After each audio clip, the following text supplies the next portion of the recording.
బేసికల్గా ఈ control room అనేది ఒక మీడియా సెంటర్ లాగా, అదేవిధంగా ప్రతిరోజు మేము చేసే కార్యక్రమాలు మీకు వివరించడానికి కోసం ఏ విధంగా జనసేన పార్టీ సమిష్టి నాయకత్వంతో మా పార్టీ అధ్యక్షులు పవన్ కళ్యాణ్ గారి ఆదేశాల మేరకు అద్భుతమైన ఏర్పాట్లు చేసుకుంటూ మార్చి 14వ తారీఖున చిత్రాడలో పిఠాపురం నియోజకవర్గంలో నిర్వహించబోయే సభ గురించి అనుక్షణం పర్యవేక్షించడానికి, అదేవిధంగా రాష్ట్ర వ్యాప్తంగా సమాచారం అందించడానికి.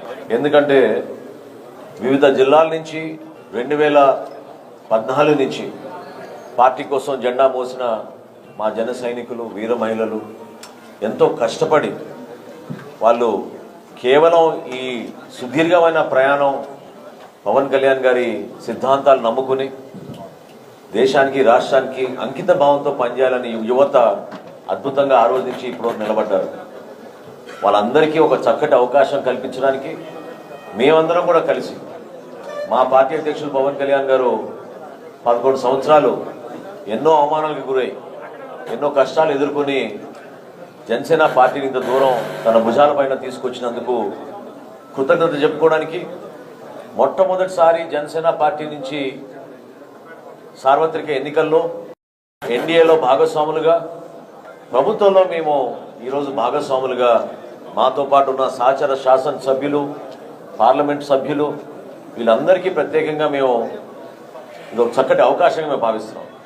ఇందాక పార్లమెంట్ సభ్యులు ఉదయ్ గారు చెప్పినట్టు కేవలం ఆంధ్రప్రదేశ్ నుంచే కాదు, తెలంగాణ నుంచి కూడా చాలామంది యువత వస్తారు. తెలంగాణనే కాదు, ఇతర దేశాల నుంచి కూడా ఆల్రెడీ రావడానికి సిద్ధమయ్యారు. ప్రతి ప్రాంతం నుంచి ఆ విధంగానే ఆసక్తిగా ఎంతో అభిమానంతో ప్రతి ఒక్కరూ కూడా నడుచుకుంటూ వస్తున్నాం. ఎక్కడ కూడా మీరు గమనించాల్సింది స్వార్థం లేని ప్రయాణం. ప్రజల కోసం, సమాజం కోసం, అంతిమంగా భావితరాలకు ఉపయోగపడే విధంగా జనసేన పార్టీని నిర్మాణం చేసుకుంటూ పవన్ కళ్యాణ్ గారు ఇంత దూరం తీసుకొచ్చారు. ఈ సందర్భంలో మాకు బాధ్యత పెరిగింది. ప్రభుత్వంలో ఉన్నాం, ప్రతి సమస్య గురించి మేము పరిష్కారం చేయడానికి సిద్ధంగా ఉండాలి. అదేవిధంగా ప్రజలు కోరుకునే విధంగా పరిపాలన అందించాలి. ఇది ఒక కష్టమైన పరిస్థితి, ఎందుకంటే ఆర్థిక ఇబ్బందులు ఉన్నా కూడా ప్రభుత్వం నుంచి మేము చాలా జాగ్రత్తగా నడుపుకుంటూ ముందుకు తీసుకెళ్లాల్సిన బాధ్యత మా అందరిపైన ఉంది. ఈరోజు మేము పార్లమెంట్ సభ్యులుగా, శాసనసభ్యులుగా పార్లమెంట్లో ఆయన మాట్లాడుతూ, శాసనసభలో జనసేన పార్టీ అభ్యర్థులు మాట్లాడుతూ దీంతోటే సరిపోతుంది అనుకుంటే కరెక్ట్ కాదు.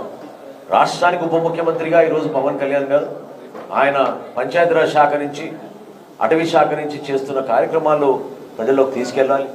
తద్వారా గ్రామాల్లో జరుగుతున్న అభివృద్ధి కార్యక్రమాలు తీసుకెళ్ళాలి. మేమందరం కూడా ఒకే ఆలోచనతో ముందుకెళ్తున్నాం.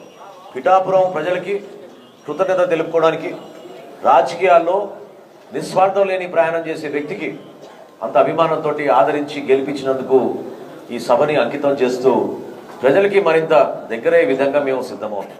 ఈరోజు అంతర్జాతీయ మహిళా దినోత్సవం సందర్భంగా మా వీర మహిళలకి ఏ విధంగా జనసేన పార్టీలో మహిళల విభాగం కోసం పవన్ కళ్యాణ్ గారు ఝాన్సీ లక్ష్మీబాయి లాంటి మహానుభావులను తీసుకుని ఉత్తేజపరుస్తూ వాళ్ళని వీర మహిళని ఒక నామకరణం చేశారు.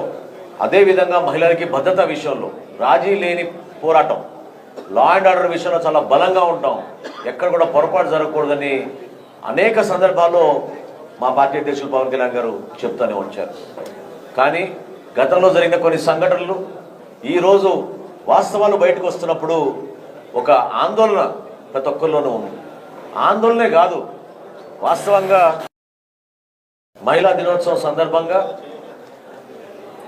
ఒక బాధ్యతతోటి జగన్మోహన్ రెడ్డి గారు వారి తల్లిని, చెల్లిని గౌరవించుకోవాల్సిన సందర్భాన్ని మర్చి సునీత గారిని ఏ విధంగా వేధించారో అవన్నీ కూడా వివరాలు నిన్న మేము మాట్లాడుకున్నప్పుడు చాలా ఆందోళన కలిగింది.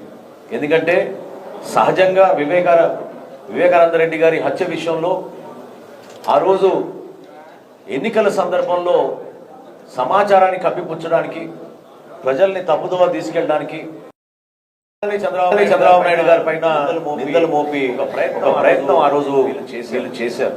చివరికి సిబిఐ అధికారుల్ని కూడా రాష్ట్రంలో అడుగు పెట్టనివ్వకుండా చేశారు.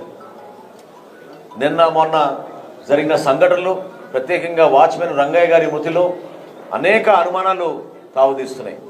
ఎందుకంటే ఒక హత్య జరిగిన తర్వాత క్రిమినల్ మైండ్ సెట్తో ఉన్న వ్యక్తులు ఏ విధంగా వ్యవహరిస్తారో మనం కొన్ని సమాచారం తెప్పించుకుంటే ఆందోళనకరంగా ఉంది.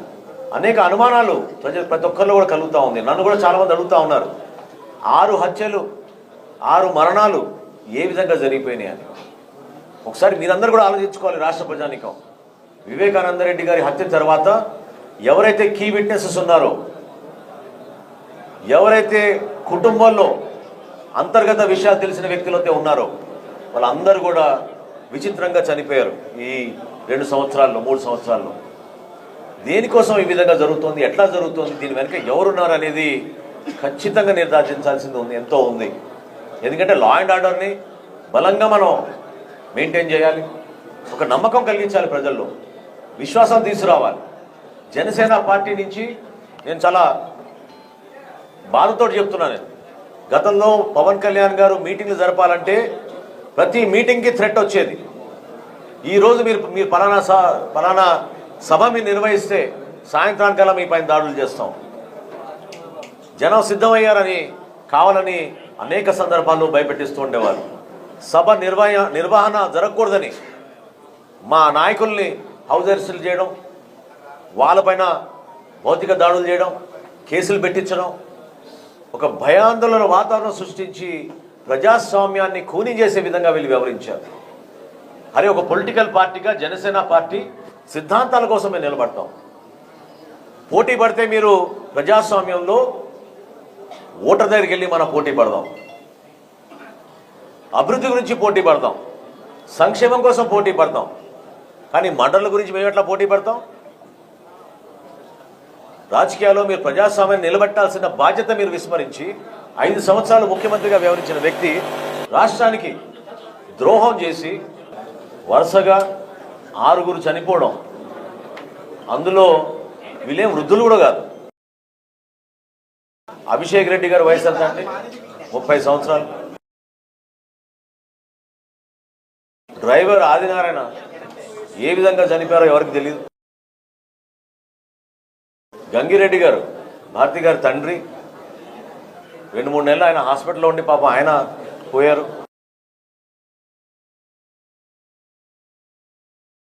ఏ విధంగా దస్తగిరి పైన 20 కోట్ల రూపాయలు ఇస్తామని ఒక డాక్టర్ని పంపించి జైల్లోకి అప్రూవర్గా మారిన దస్తగిరిని బెదిరించి క్రిటికల్ టైంలో, దయచేసి మీరందరూ కూడా అర్థం చేసుకోవాలి, ట్రయల్కి వెళ్ళే సమయం ముందు కావాలని ఈ విధంగా విట్నెస్లందరినీ కూడా వీళ్ళు తొలగించుకుంటూ పోతున్నారు. నేను మరొకసారి చెప్తున్నాను, నిజాయితీగా రాజకీయాల్లో మీరు ఒక ప్రయాణం చేస్తే ప్రజలు మనకి తీర్పిస్తారు, ప్రజలు మనకు ఓట్లు వేస్తారు. ఎవరు అధికారంలో ఉండాలి, ఎవరు ప్రతిపక్షాల్లో ఉండాలి వాళ్ళు డిసైడ్ చేస్తారు. కానీ ఎవరు కూడా మిమ్మల్ని వ్యతిరేకించకూడదు. వ్యతిరేకించిన వాళ్ళని కుటుంబ సభ్యులతో సహా మేము బతకనివ్వమంటే ఎంత దుర్మార్గంగా వ్యవహరించారో చూడండి. ఇది ప్రజాస్వామ్యవాదులు ఏ విధంగా హత్య జరిగిందో ప్రజాస్వామ్యంలో, దాని గురించి మీరందరూ కూడా ఒక ఆలోచన తీసుకురావాలి, చర్చ జరగాలి దీని గురించి. ఎంతో ఆందోళనతో నేను చెప్తున్నాను. గతంలో అనేక సందర్భాల్లో ఒక మీటింగ్ జరుపుకోవాలంటేనే మేము భయపడేవాళ్ళం. ఆవిర్భావ దినోత్సవం జరుపుకుంటామంటే పార్టీ నుంచి రైతులను పోయి బెదిరించేవాళ్ళు, పొలాలు బలవంతంగా తీసుకునేవాళ్ళు. ఇప్పటంలో అయితే 22A పెట్టేసి భూములు లాక్కున్నారు. రాత్రే ఈ భూముల పైన రోడ్లు వేస్తున్నాం అని చెప్పి భయపెట్టించారు.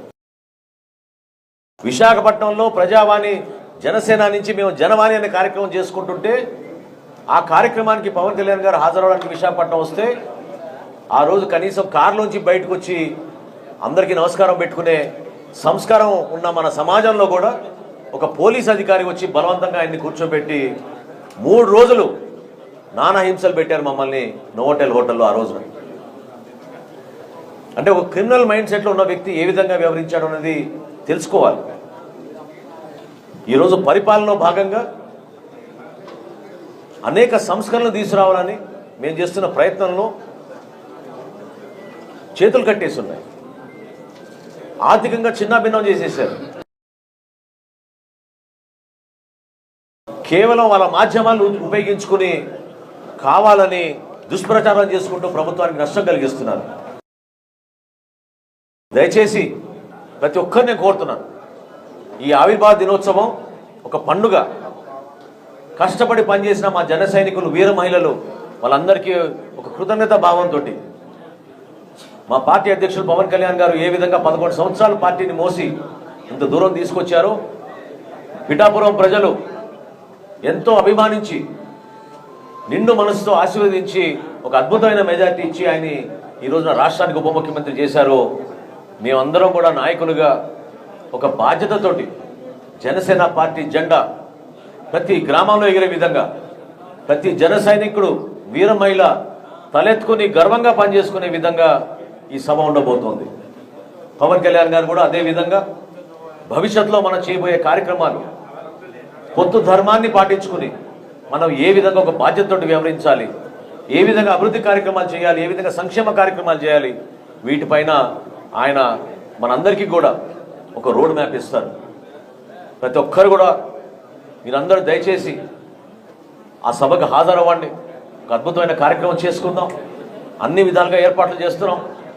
ఎక్కడ పొరపాట్లు లేకుండా మా వాలంటీర్స్ వ్యవస్థ, మా 14 కమిటీలు కూడా అహర్నిశలు కృషి చేసి అన్ని విధాలుగా వచ్చిన వాళ్ళందరినీ గౌరవించుకుని ఒక చక్కటి కార్యక్రమం చేయడానికి సిద్ధమయ్యాం. అన్నిటికన్నా ఆశ్చర్యం ఏంటంటే, పిఠాపురం నుంచి ఒక రిసెప్షన్ కమిటీ వేస్తామంటే 250 మంది ముందుకొచ్చి మేము నిలబడతాం వాలంటీర్లుగా. రాష్ట్ర వ్యాప్తంగా వస్తున్న వాళ్ళందరినీ కూడా మేము స్వాగతించుకొని మేము జాగ్రత్తగా చూసుకుంటాం అతిథులుగా అని చెప్పి వాళ్ళు వచ్చారు. వాళ్ళు ప్రత్యేకంగా ధన్యవాదాలు తెలుపుకుంటాను. ప్రతిరోజు ఈ కమాండ్ సెంటర్లో, ఈ కంట్రోల్ సెంటర్లో మనందరం కూడా మీడియా మిత్రులతో కూర్చుందాం. మా గౌరవ శాసనసభ్యులు ప్రత్యేకంగా నానాజీ గారికి నేను ధన్యవాదాలు తెలుపుతున్నాను. ఉదయ్ గారికి పార్లమెంట్ సభ్యుడిగా ఆయన కాకినాడ కోసం పడుతున్న కృషి గురించి అభినందిస్తూ, రాబోయే రోజుల్లో మీ అందరం కలిసికట్టుగా ఈ ప్రాంతానికి అభివృద్ధి జరిగే విధంగా పార్టీ కోసం అందరం అంకిత భావంతో పనిచేస్తామని సందర్భం తెలుపుకుంటూ